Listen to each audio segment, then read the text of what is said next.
Welcome back again to another episode of My Hope is Built On, and we are here again with another amazing guest. It's sad because we don't keep up with people as much as we should, but in this social media world, I can say at least have been paying attention to you, Divonne, for quite some time, watching your Instagram and seeing everything that you've been doing. So it's not like I've lost sight of you. You're always on my mind, and just lately, you've been more on my mind, especially as we've been putting this podcast together, and so I wanted to reach out to you. But everybody, Divonne is somebody that we met almost 10 years ago, actually, probably a little less, but almost 10 years ago, back when I was a high school youth pastor, and Divonne came in and he was helping out with leading. Him and some other friends that were leading as well. And it was just an amazing time we all had together. We got a chance to meet Divonne and get to know him really well. And then, as life always does, it takes us all on different paths. And so seasonally, Divonne went on to some other things. And I think with that, Divonne, I'm going to pass it on to you and just kind of let people tell a little bit more about where you're at and what you're doing. Absolutely. It's definitely good to hear from you guys. As you already know, you guys have definitely been, y'all were a really great spot for me just in my journey meeting you guys in California. It definitely, from there, obviously after the internship, I believe it was like an internship kind of situation. Yeah. We had a lot of fun, being in the neighborhoods and, having those conversations, and all the people we met, man, it was so much fun. No, that was super important because, what followed after that, I literally went into the world, literally, I got to see the world. I got a passport and I had to lead this, this dance crew and all this kind of stuff. I never thought my gifts would open that type of door for me. But yeah, I remember I was trying to decide if I was going to stay there and go to school, and I was trying to figure all this stuff out. I remember talking to Mark's dad and my parents actually at the same time, and they're like, Divonne, just go, And I was like, all right. I mean, my parents, it was different to hear that from my parents just so confidently. I was like, all right, so you guys definitely were a great catalyst, for me to literally go see the world. I saw like 9 countries. I was in, all these places, so yeah, it definitely opened my eyes to a whole new world. No, not trying to make the Aladdin joke. I was going to say a whole new world. So no pun intended there, but yeah, it was a pleasure meeting you guys for sure. And what followed that was amazing. So. Wow, that's awesome. Well, a lot of people don't know, but we have dialogue before this, that we start recording this show, and just our dialogue prior to this, getting on here, was amazing. So I didn't want to keep you talking because I wanted to capture your heart, because I can see that you're already starting to go somewhere. So with that being said, Divonne, when you think of hope, what would you say hope really means to you? Man, as I said before, it's a very loaded question. But to keep it simple, for me, hope has always been in my faith, and that's not because of anything I was taught. I want to say it's not because there's anything that I was taught, because there definitely were things that my parents taught me and seeds that they planted that, as I got into my more mature adult life, I was able to reflect on those things and draw from those things. But the thing that made it so potent was that my parents allowed me the journey to find things for myself, right? Because that's what made my personal faith, my personal beliefs more solid, and it's carried me through literally everything. There's no circumstance or challenge or any of that stuff that I've not been able to lean on that. And in the relationship with my parents as well, they're like my best friends, which I never thought I would say growing up. We didn't have the greatest relationship growing up, you know what I mean? I was in one of those families that you had the story you hear a lot of times these days where the father's not around and the stepfather comes in, and we didn't have a great relationship. I did not like him at all. Right. And it's funny because we've had that conversation, but I love him now. He's literally like my best friend, and so because I know that my faith and beliefs in the seeds that they planted are the things that kind of restored that and brought that to where it is and allowed them to literally help guide me through everything. I can always call them. I would definitely have to say at the root of that is, my faith and my beliefs 100%. Because I know whenever they do, have to leave this planet, like I will be able to hold on to all those things and give those things beyond what resources I could give a child or a family. Right. So I would say those things, that's where my hope definitely is these days, is just in my faith and what that means. And continuing going on that journey, trying to express that to people without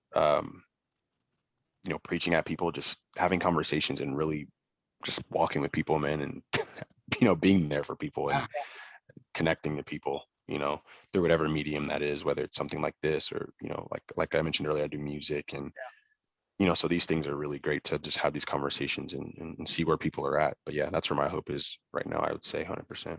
So then I guess you would say that if I was to ask you what your hope is built on, it would be in your faith. Yeah, 1000%. Yeah. 1000%. You were mentioning something and the reason I'm going to ask this question, you let me know if it's a sensitive subject and you don't want to talk about it. Okay. I'm game for anything. All right. So, but you'd said something about the disparity, or at least the lack of connection you had with your father and your family, now to be able to call him a best friend. Mm-hmm. I think half the battle in going through life is understanding other people's point of views. Do you think you got there better because you were able to understand where your father was coming from, or were you just able to have better open dialogue and conversation? To be honest, it's that's a good question. I think experiences were a big part of that. I had to get away. And of course, the way I was going about it was I was just trying to find something. I felt like I was always trying to find something.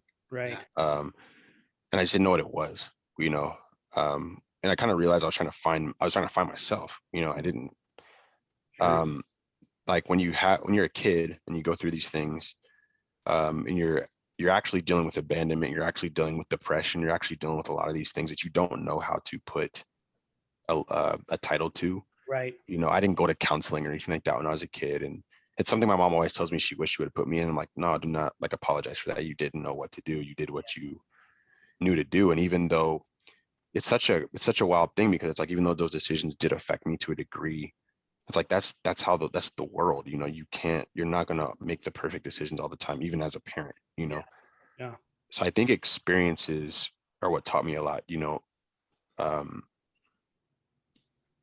I would say that was the biggest part of it. And fortunately, through those experiences, I know there has to be a God, because I'm a lot of the experiences I went through, the perspective I was able to gain,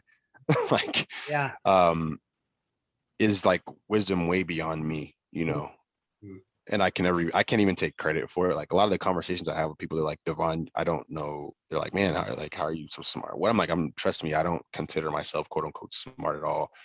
It's amazing to me. It amazes me every day how I was able to go from literally disliking 100%, the man that kind of stepped in to fill that father space. Yeah. To him literally being my best friend. I talk to him almost weekly. I talk to my mom almost weekly, and they grew with me too. And I think that's so important, because a lot of parents kind of stay especially parents that are raised a certain way within a certain belief system or whatever, they kind of stay there because their parents taught it to them. So they just kind of stay there and they don't really kind of expand beyond that. And my parents did. Yeah.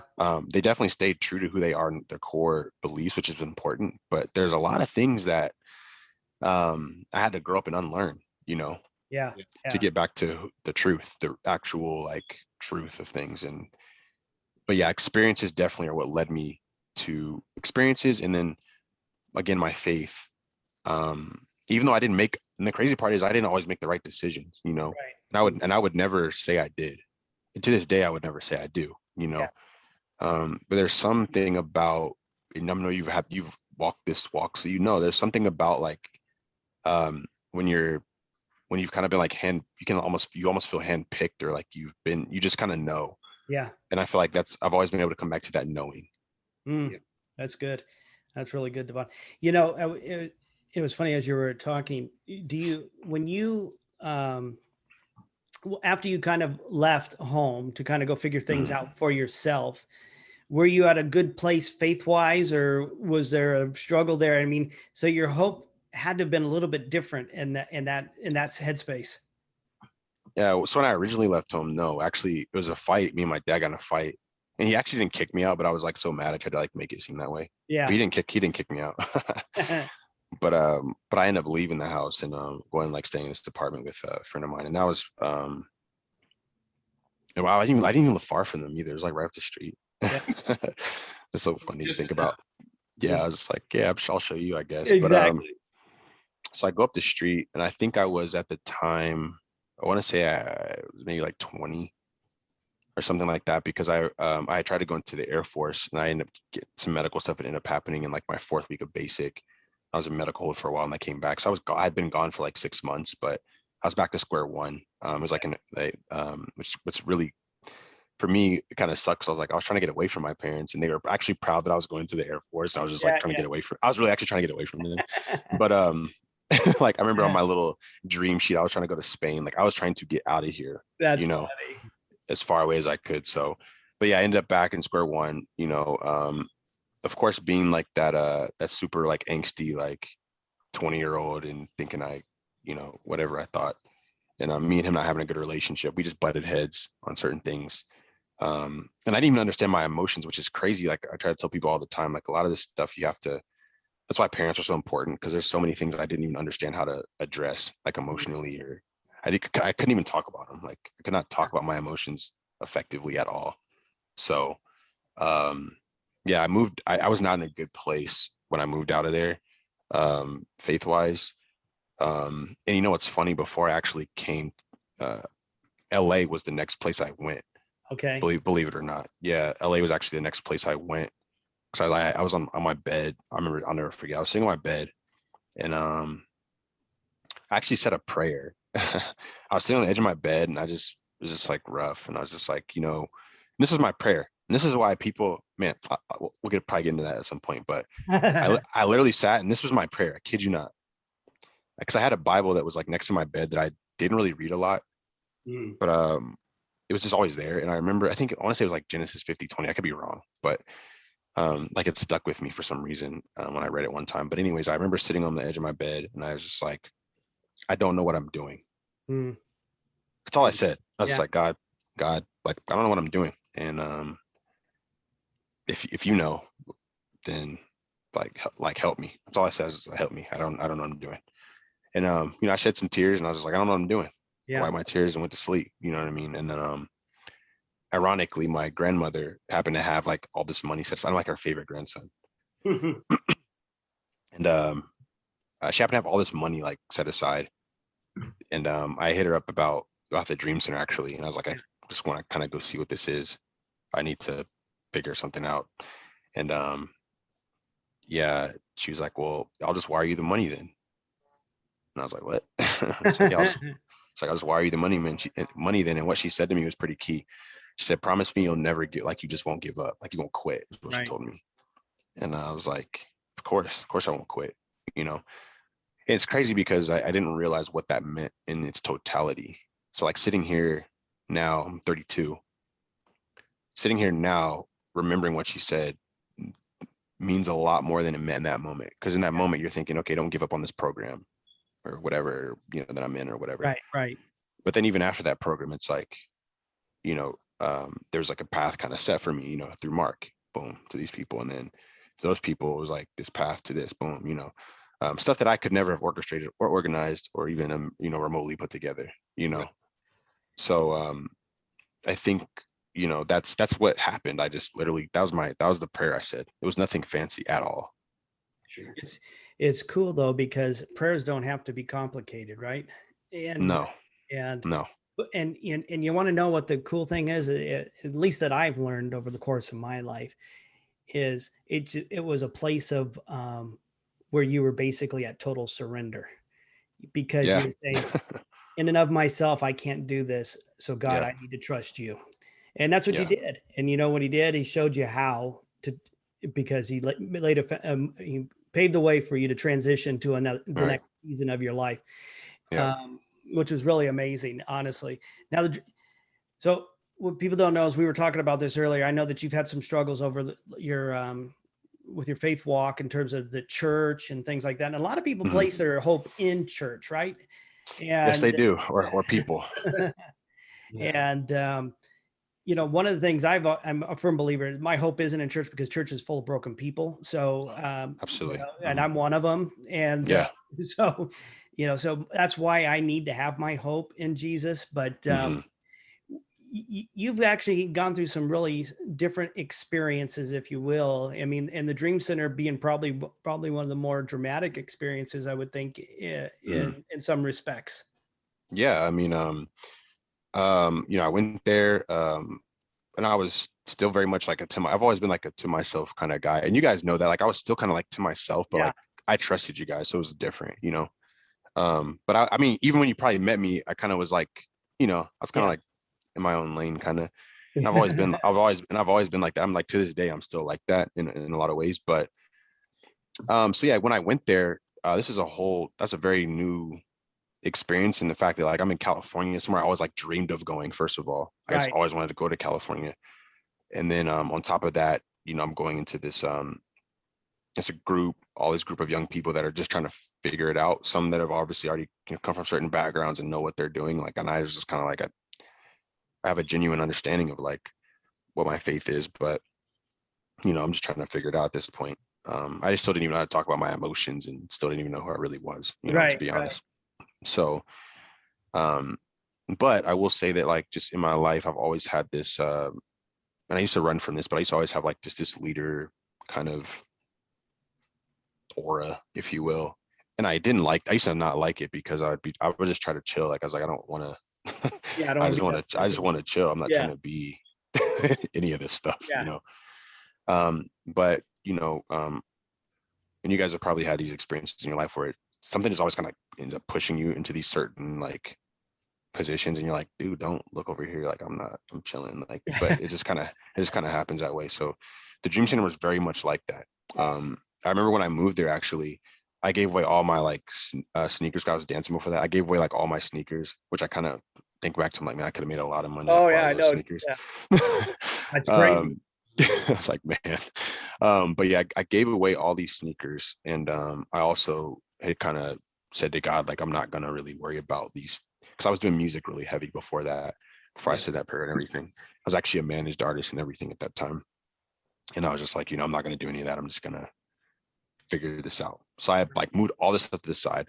So I go there, and then naturally, like, at some point, someone saw me like dance, or they knew I could, or they saw me like give me rap or whatever, they knew I could, and people just kind of like draw to that stuff and would draw to me, and I didn't really.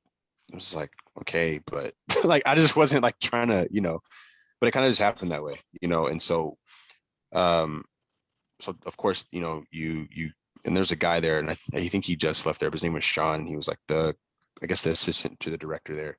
Me and Right. him really connect. He's literally like a spitting image of Kobe. If you think of, if Kobe Bryant was still here, he's literally Kobe Bryant. It's Really? crazy. Like, How funny. from how he talks and everything, it's crazy.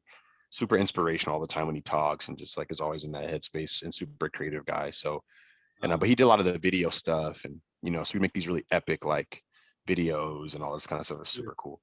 But me and him got really close, and I remember at the time I was just, one of the rules within this program was you couldn't date. You couldn't date. Um, and they would like put you on like restriction or whatever if you like text, certain things or whatever. Yeah. Yeah. Yeah. And I remember I remember just kind of going through some stuff there, and like the first year there, I went to like the leadership, and I was like, hey, like, I ended up kissing this girl, right? And I told him, so I was like, yeah, I just felt like super bad about it, and I went and told him, I was like, hey, I kissed this girl or whatever, right? And they were like, well, in that year specifically was like this, apparently one of like the wildest years ever of this program. So all these people were wilding or whatever. And I guess I was just the guy that like they kind of had to make an example out of, I guess, because in the same meeting that they said that I was gonna have to go, they also invited me back, which they had never done Right. I was like this anomaly in that respect, which was weird because like I just told you I kissed this girl and I'm getting, it was weird. It was interesting because I was like, I feel like much worse has happened around me, right? Yeah. So I'm home for a couple months and I come back and I actually came back and that was Mark's class. Okay. Yeah, that was Mark's class. And so I went through about like halfway through and I was pretty solid. And then I remember once it was like around the January, February time, I went back and talked to leadership and they were thinking about moving me up to being a second year, Mm. which was super cool to me. I was like, that's really cool that they thought of me in that light. They really held me in high regard, which is cool. And obviously, like you kind of start finding your identity, and this is this is super key. What you said, you kind of start finding your identity in those things when you're like younger, and you don't really understand the difference between like these titles. You almost look at these. That's why even like the title of like Christian or the title of pastor, it's like these are titles at the end of the day, and if Yeah. they are not authentic to who you are or whatever, then you're finding your identity in these things versus what you're actually supposed to be Right. Right. going after. And so at this time, I'm honestly finding identity in these things because I'm just like, wow, like all these, the leaders specifically, they think highly of me. They're, and it kind of made me want to be like more transparent because I was not a very transparent kid. I just didn't really trust like that. Yeah. But then obviously them bringing me back and like I remember standing in the back of the room when I walked in a little late to the first session. I was in the back of the room. I'll never forget this. I was sitting in the back of the room and the director is like, "Oh, Divonne's here," and everybody. And imagine like I'm at the back of this room. It's like one of those old school like cathedral type of buildings. They hadn't remodeled it yet, so rows of chairs. All these kids are sitting. I'm in the back, like the back, trying to be as low key as possible. I'm in the back of the back, and he announces I'm in there. They all turn around, like all of them are just turning around and like looking, and I'm like, Yeah. I just not what and I think like because of like these little things, people kind of held me in this pedestal, and I was close to Sean, and I was always hanging out with Sean, and like we would go, and stuff like that. These little things that it happens in churches, like who you're associated with or whatever can Yeah. Yeah. bring a certain, and that's just kind of what happened. So ultimately, I'm brought back the second time. So I end up um so when this is when they introduced two classes. So they brought another class in while we were starting. This is the first time they had done it. And it was like a February-ish time or something like that. And there was this girl there that Mm. I purposely had not paid. I was like so stone cold, like to the point where girls probably hated me. I was just so like, don't talk to me. Like I was Yeah. like almost so sarcastic to the point where they would not want to talk to me. So and it was almost like a defense mechanism. I'm not even kidding. Like it was such a defense mechanism, but I didn't know how else to like. I just didn't know. I didn't know how to do Yeah. Yeah. anything. It No, was I bad. know. And so I go there and I'm really like on my job and everything like that. And another one of the guys there at the time, he wasn't necessarily in the program I was in, but he was there and we were really good friends. And he started hanging out with this group and I would hang out with him. And you always had to be like uneven numbers. So it was like, it was me and him and like these three girls. So we'd always hang out and like dance and stuff like that. There's this one girl that I ended up like taking a liking to. But like there's a couple of girls that came in, everybody like liked them and all this kind of Yeah. stuff, Yeah. Yeah. right? And I was minding my business at first. And then this one particular girl, like we kind of ended up having a connection um and I kind of like hated that because I was like, I don't I just feel like it's gonna be all bad for me, but and it ended up being all bad. And so some stuff happened between myself and her. And then this time I just didn't say anything. I didn't know what to really do in that situation. And like Sean, who was the closest person to me, I don't really know how to like even start that conversation. These are not conversations I was used to having and Right. used to trusting people with, especially in that setting. So I just kind of kept it to myself. And then at some point, it just got around and all this kind of stuff happened and it got really dramatic. And, um, Sean was super hurt because, we just had such a close relationship and he felt like should be able to trust him with that. And I was like, well, it has nothing to do with you. And I promise, like it didn't and even the director's wife specifically she loved me so much and was so close to me. So um, she even like when I end up having to go, like she even was like, I wish you just would have talked to me, and I was Right. just like, Right. I don't do this thing. I don't, type of thing. And so Yeah. a lot of people, when they found this information out, even though a lot of these people had been doing some wild stuff, just like did not talk to me, just like turned on me. Wow. It was wild. And Yeah. at the time, it felt like abandonment. Mm. And that's not to say I didn't do anything like against the rules, because I did, but it's like to be abandoned for that, or feel abandoned for that by people that literally were just super excited to hang out with you. Yeah. You Yeah. know, I'd be in my room, be like, yo, come hang out. I was like, I'm trying to chill. And, you know, it was just like these people just immediately turned, you know, and there's only a couple people that I remember that I'll never forget, actually, that were really there for me this time. Yeah, like all these people turned to me. I remember like taking all the like sick time you could take, like a week straight. Right. I just stayed in my room. Like I barely left my room. Mm. I was so depressed and just felt really defeated and like um just overwhelmed. And I wasn't like, it wasn't like that. I mean, obviously I made the decision I made, so I wasn't so much even mad about that. It was just like no one wants to like deal with me Right. Right. off of this. Like that's crazy, you know. And yeah, so that's where I was at. And then I literally, you know, so I have to obviously leave this program. I don't have like a bunch of friends there. I don't know where to go. But fortunately, a friend from the previous class that I'll also never forget was like, hey, come, you know, stay with me. And I stayed down in what's the name of the beach? It's a beach down there. I can't remember the name. Or maybe it'll come to me later. But Newport. He Yeah. stayed close to Newport. Yeah. And so I went down there, stayed with him a little bit, and then Mark actually reached out to me about the internship, and so that's when I, you know, applied for that and everything. And then yeah, so Mark was the one. Wow. There was others too, but like not in the way that Mark was. Yeah. No, I Yeah. get it. So yeah. You and Mark? Oh yeah, we don't talk like as much as we did, but we definitely keep in touch. And I was supposed to be moving to Texas rather close to him, and we were keeping in more touch, but obviously I'm not right now. So yeah, Mark is always, Mark will be in my wedding for sure. Just because he was very, very pivotal. Sure. I mean, you guys got to come too, you know. Mark was very pivotal in my life. So Awesome. he was a very much a bridge at that time, like that I didn't know I needed, you know. Yeah. I didn't think leaving there I had much going forward, you know. I was just like, I don't know.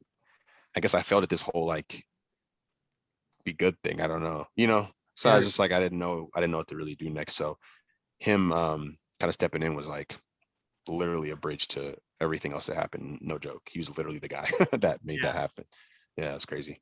During that time when when they started doing the things, you know, the disciplinary actions and whatever they were taking and all that stuff, did you resort to anger, or did you feel, you know, like, hey, you had some hope there and you just knew that, you know what I mean? I don't think I resorted to anger. I think I knew I made the decision I made. So I will say this, like for the most part, if I've ever made a decision, I've always like been able to like live with it myself, like understanding that I made it, even if it didn't feel great. So I think like that part of me was like, you know, I get it, you know. Yeah. I think the part that was hard for me was that a lot of people that also would break rules that weren't maybe not as bad, but some as bad. Yeah. And different things like that were also not associating with me. It was weird to me. And I was like, that's fake. And I think that was the first time I was like, that's fake. Like, that's not, you know, and I kind of like, was like, like, that's actually not, wow. You know, and it kind of hit me. Like I said, that's kind of where I had this, because you go in this bubble, right? And you quite literally, and you're like, this is what it is. Yeah. And then you experience something like that, and you're like, maybe like there's some things I missed. And I think that was when it kind of hit me that like, okay, this quote unquote like Christian thing is not how people say it is. Yeah. But I didn't have my thoughts together yet at that time. I hadn't experienced enough to really be able to articulate what was going on. Yeah. In a way that was like progressive. Because I feel like at that time, I would have definitely challenged some things at that time. Because there were some people that even disagreed with with some of the disciplinary stuff that they would do. And they end up leaving because they just were like, nah, we're not about it. And those guys ended up leaving. And one of them was actually a really good friend of mine in the class previous. He was actually one of the leaders, him and his wife were supposed to be. And they both ended up like leaving because there's, you know. And so it was interesting like to see these things unfold. And then obviously be the center of something like that. Because it literally felt like that. You're on a pedestal one minute, you do this thing, and then everybody's like, oh, you're done. And it's like, well, I never asked to be up here though. Like, you know, so it was very interesting, but it taught me a lot. And I think I needed it. Everything I feel like I went through, even though I could have made different decisions, they've taught me so much about the genuine authenticity of things. Yeah, no, I get that. You know, and the only reason I probe is because, you know, before our conversation too, you kind of mentioned how this journey has taken you really to discover kind of like authenticity in the church itself. And Oh, what for does sure. that real look like? And obviously this was probably a real pivotal point too for you, because listen, you're not the only one that has ever been shunned, you know, and it's funny how we become the self-righteous and can all of a sudden lay down edicts. And yet, like I said before already, we're all sinners, right? And we've all been saved by that same grace. So where's our extension of that when our brother falls, right? Right. Our sister falls? It's not, you know, and so I think it's always been a challenge, you know, because I've been in similar situations, and I know, and it's hurtful because again, that's where you're thinking the ones that should have been there for you are now nowhere to be found. It's like it's ghost town, you know, and it's like, okay. And so, yeah, I get it. But if you were to, you know, because I honestly believe that a lot of people have engaged church at some point in their life. More people, especially in America, more people have engaged in some form of church in their life.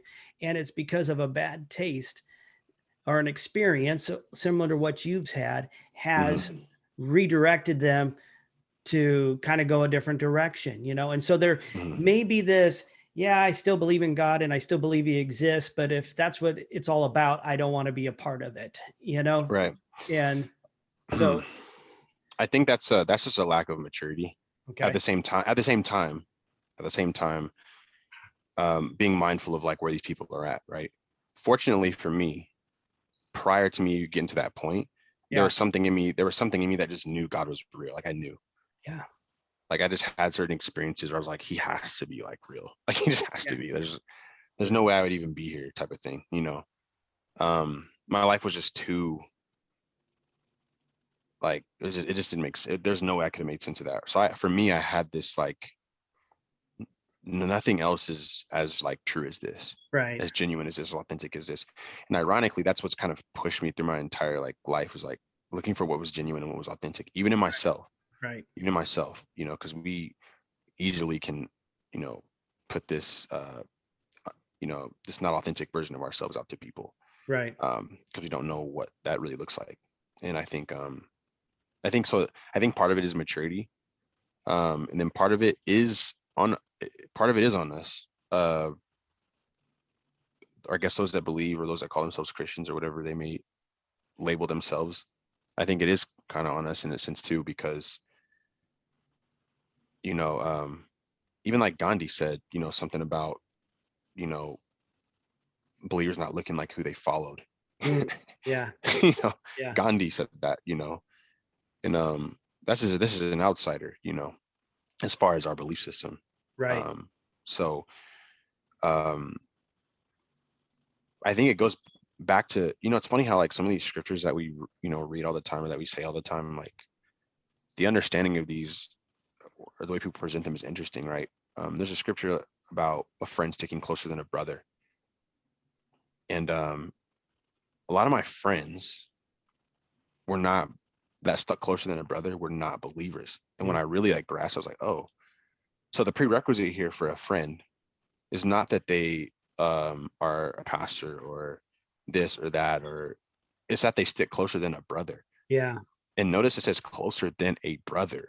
Yeah. So your blood brother, or someone that says they are your brother, may not even be as close as your friend, Yeah. your Yeah. actual friend. And Mm. so, yeah, exactly. When that hit me, I was like, wow, Yeah. I know what a friend is now. Yeah. And that is why, when people say like, show me your friends, I'll show you your future type of thing, or anything like that, it's such a true statement, because literally, even when you were saying like the moments you went through where you're like, the people I would think would reach out to me because of maybe the experiences that we had, the conversations we've had, or whatever the case may be, it's not always the case. And your friend actually ends up being like this guy you never, or you guys maybe had a relationship with, but they're like, you know what, despite all that, like, let's figure it out, man. Like, or talk to me, or you can, or Right. whoever it may be, you Yeah. know. Yeah. And I think we have a lot of that like misconstrued. But I do think, to go back to your question, or your thought, I think part of it is immaturity, because if you, and it's kind of the way that we teach it. We've taught it a lot of ways that, like, obviously having someone walk with you is good. Having someone talk to you is good, 100%. I don't disagree with any of that. As far as like discipleship, or just having a friend or someone that you can walk alongside with. But I think we've made it about the title. We've made it a lot about the title. So a lot of these people, when they get hurt or they deal with somebody that's not the best, maybe reflection, or they don't have the best interaction with them, they Right. judge what everything is off of what they are, or what they Yeah. did, Yeah. or what they say, or, oh, it's clicky, or they're gossiping, or whatever it may be. Mm. They take that and they're like, oh, that's a snapshot for them. That's all they need. Because all they need, I think, all they need is like a reason not to do something. Yeah. And once you give them that, it's like, because a lot of times we teach it, we don't teach it like, hey, just so you know, coming into this doesn't mean everything's going to be rainbows or anything like that. And it also doesn't mean that the people around you are going to be like these perfect people either. So Yeah. just keep in mind that if this is not like real to you, then you'll walk away from it. And I think we don't tell people that. We're not straight up about that. We kind of make it flowery. You're like, yeah, you'll come in, everything's going to be great. And like this and that. And I'm not saying that there aren't great, because there is definitely something that comes with walking that path, for sure. Yeah. But there's no promise of things being easy. No. There are promises, great promises. But if we look at actually who we actually are saying we're looking to follow or be like, it was not easy for him in any way, shape, or form. No. And he endured a lot of that so that it is actually kind of easier for us. Exactly. All his disciples died except one, and he got boiled in oil and didn't die. So we have it easy, at least in America, for sure. Yeah. Um, but a lot of people walk away just because somebody offends them. So Yeah. think about that. Think about how how thin we have allowed people's skin to be. And that doesn't mean that like emotions and like these different things are not important. Right. Yeah. But there's like no discipline to them, almost, to where it's like, somebody gets mad, they're done, or somebody gets offended, they're done, or and that's unfortunate. But I think that is partially our fault, or those that teach, I should say. Yeah. No, I get it. It's partially their fault, but then it does also, I would say it leans a little more, it's like 60-40 their fault, because the person that's walking away probably is basing what you said earlier, basing what they believe, or basing their zeal towards it or whatever off of someone else. Yeah. Yeah. Or the church specifically, and how it looks, maybe. No, I get it. So Divonne, you said a lot of things. We've had a good talk right now, and just kind of winding it down. I wanted to Mhm. ask you one thought, Mhm. and I don't normally ask this question, but there's some people that are going to be listening to this podcast today, and they're struggling to find hope. Mhm. How would you tell them how to find hope? This is a good question, because I've definitely changed how I present this to a lot of people, um, over the years. Um, the politically correct answer would be to say, just go find Jesus, go find him. Hmm. That would be the politically correct answer. And that's not to say, and I don't say that in a way that is in any way meaning to sound disrespectful or slighting anything, because these are the things I believe. Right. But what I would say is, for people that are struggling to find hope, man, that's such a deep question. I would say to start in the mirror first. I think starting in the mirror is the hardest place to start. Hmm. Um, because when we present things like Jesus, we present like everything's just going to be okay. And there are people that still struggle with depression and stuff like that after they accept Jesus or believe in Jesus. So I would say if people that are looking for hope or trying to find what that looks like, is it goes very much beyond a feeling to find hope. But I would start in the mirror and really asking yourself hard questions, why you feel hopeless, what that's attached to. Right. Honestly, if you're not able to do that on your own, find someone that can link you to a therapist that you trust. Yeah. We should definitely not go away from that. In these days, especially, human interaction is becoming just like null and void in almost every way. Right. So even being able to sit down with someone and that can hold the mirror up to you without judgment is super key. That's where I would start, honestly. If you're not comfortable enough to sit in front of the mirror yourself, or sit down with a notebook and write down like why you're hopeless, why you're angry, or what these things are attached to, and you're able to really like, get within your mind and, pinpoint these things, I would definitely say find the resources, connect with someone that you may know, search the internet. We're in the information age, but find a therapist, because I know there's a lot of like free therapy and free things available too out there, or not too expensive things. So it's like, definitely find that where someone can hold the mirror, or even if you have a friend that you trust on that level, or someone that you trust on that level that may not be a therapist, but that you can say these things in a safe space to where they won't judge you, but they'll definitely try to help you unpack that, and hold you accountable in certain ways if that's what you want as well. But I would say start there, because people don't always want accountability right away. People are just they want to be safe. They want to know that they can kind of go on this journey of figuring out why they are the way they are. Right. And then, as time progresses, they are able to be more comfortable and find the strength and say, hey, I really want to do better at this. Can you? And I think for some people that journey is long, of just unpacking all those things. Some people get into their 30s, 40s, 50s and have not even touched on a lot of this stuff. So I would say start there. Start with the mirror, but if you can't hold that mirror up yourself confidently to sit down and write down and figure out these things, definitely find someone that's close to you that you trust, or if not, if there's no anyone closer enough to you that you trust, try to find a therapist that's outside of your immediate people that so you don't know them, they have nothing to hold against you or any reason to make you feel less, but they just want to help you get to the root of your problem. So therapy for sure.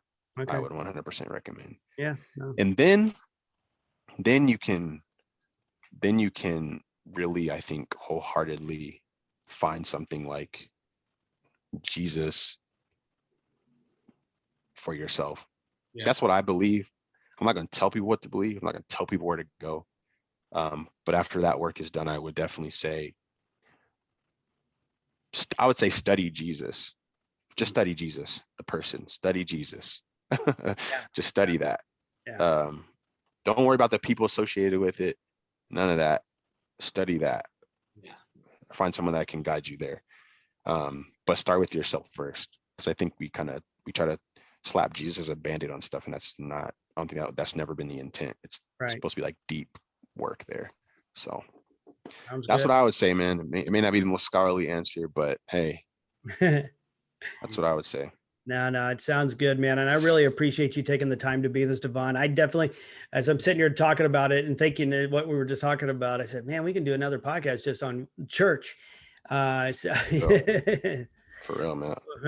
I'm always willing to talk to you guys. You guys are great. You've been great. Having these conversations is necessary and needed. Yep. And it's the things I think that are going to help just heal things. I think that's important at this point. So many people even out there now are like looking for healing. A lot of people, they don't even know what they're dealing with half the time. That's why therapy has become so big and mental health has become so big. Why do you think these things are like so prevalent? And people are actually going away from church? Yeah. And I think we need to figure that out, why that is, instead of just blaming it on they're not good enough. Like what? Yeah, I know. You know, it's I not, know. it's not it. It's crazy. Well, Divonne, thanks so much. Hey, listen, is your music, you're still pursuing that? Is there somewhere, if somebody wanted to hear some of your music, they could find it? Oh, absolutely. So we actually just, so then I started a duo with my friend, good friend of mine. His name's Spencer Bulio. And our group name is Nobody. We actually just released our first song on Spotify. We have a whole bunch of songs ready, but that's the one we released on Spotify. Okay. Nice. So people could go check that out. I guess link wise, the Instagram, if you want to go to the Instagram on everybody, that's everybody's thing, is Nobody. So KNW dot BDY, or no, I lied. KNW BDY dot JPG. So like dot JPEG. We're going to be a little old school with that. So That's dot JPG. So that's the Instagram, and then we have like the link tree that connects everyone. If you want to go to Spotify, you can just go to Spotify and search KNWBDY, and it will come up. We literally just made the profile; it's fresh, brand new.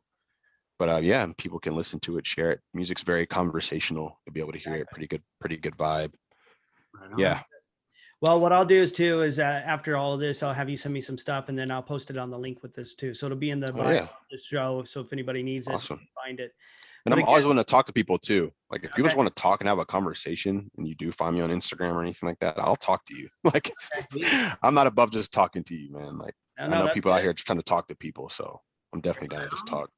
All right, man. Well, you be blessed and you take care. All right.